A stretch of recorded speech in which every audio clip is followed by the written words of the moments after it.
দেখেন, এটা খুবই সুন্দর একটি দেশি হাঁসের মাংস। এটা শীতকালকে আসলে আমরা অনেকেই, আমার কাছে মনে হয় যেন এটা হাঁসকাল। এই হাঁসটি আমার এক আত্মীয় আমাকে খাওয়ার জন্য গিফট করেছে। এটি দেশি হাঁস এবং এই হাঁসটা আজকে রান্না করা হয়েছে লাড়কির চুলায়। বেশ মজাদার, খেয়েছি এবং বাকিটা রয়েছে, ইনশাল্লাহ রাত্র আবার খাবো।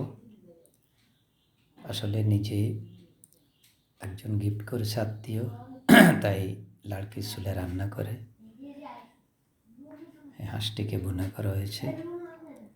তাই শীতকাল আমি মনে করি যে হাঁসকাল, তাই হাঁসকালে এই হাঁসের মজাই আলাদা। দেশি হাঁস অনেক মজাদার।